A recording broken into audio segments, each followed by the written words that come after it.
এই দেশকে আবার ইসকন থেকে হিন্দুত্ববাদীদের আগ্রাসন থেকে মুক্ত করার জন্য, এই দেশে ইসলাম প্রতিষ্ঠা করার জন্য আমরা প্রয়োজনে আবার রক্ত দিব, আরেকটা স্বাধীনতা ঘোষণা করবো। কথা বলেন ঠিক কিনা? এই জন্য ইসকনের ইস্যুকে ধামাচাপা দেওয়া যাবে না, মাথায় রাখবেন ইনশাআল্লাহ। আর দুনিয়া এখন সব চেষ্টা চলতেছে কিভাবে মুসলমান দমানো যায়, কোরআন দমানো যায়, মাদ্রাসা বন্ধ করা যায়, এইগুলো নিয়ে ফিকির চলতেছে। কথা বলেন ঠিক কিনা? এই জন্য ভাই এই ফিকিরটাও মাথায় রাখবেন যে যত যাই কিছু করেন, মূল টার্গেট, মূল বিষয়টা যেন আপনার আমার মাথায় থাকে।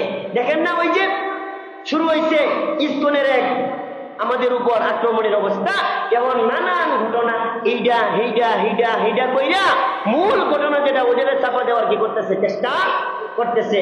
কিন্তু আমরা মূল ঘটনা ভোলার মতো মানুষ না। ইসকন এটাকে আড়াল হতে দেওয়া যাবে না। ইসকনের ইস্যু এটা মুসলমানের দুশ্মন, এই দেশের দুশ্মন, একে এই দেশে এদের সমস্ত কার্যক্রম এই দেশে নিষিদ্ধ করতেই হবে। কথা বলেন ঠিক কিনা? ইসকনের কোন কার্যক্রম আমার দেশে চলতে দেওয়া হবে না, চলতে দেওয়া যাবে না। এরা যত ধরনের বাহানাই করেন, ইসকনের পক্ষ নিয়ে যারা কথা বলবে তাদেরকেও আমরা প্রতিরোধ করবো ইনশাআল্লাহ। কথা বলেন ঠিক কিনা? যদি প্রশাসন হয়, আমাদের ছেলেরা, আমরা এই যে 24-এর গণ অভ্যুত্থানে, আর ইসকন কি এই দেশে তাদের চাইতে বড় শক্তিশালী হয়ে গেছে? তাহলে তাদের বাবাদেরকে এই দেশ থেকে বাড়ি করে দিছি, আর ইসকন আর কেনা। এই জন্য সারা দেশের তৌহিদি জনতা, মুসলিম জনতা খেপার আগে সরকারিভাবেই তাদেরকে কি করেন, নিষিদ্ধ ঘোষণা করে দেন, তাহলে আর কোনো রক্তপাত কোনো কিছু হবে না। এই দেশ আমাদের, দেশের জন্য রক্ত দেওয়া এটা নিজের জন্য গর্বের বিষয় মনে করি। কথা বলেন ঠিক কিনা? দেশ হেফাজত করবো, একবার রক্ত দিয়েছি, সে 71-এ বাপদাদারা দিছে, তাই না? আর তাদের রক্তই তো আমাদের গায়ে আছে।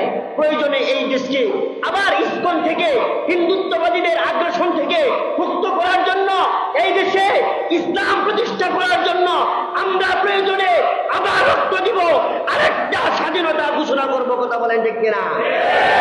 এই জন্য ইসকনের ইস্যুকে ধামাচাপা দেওয়া যাবে না, মাথায় রাখবেন ইনশাআল্লাহ।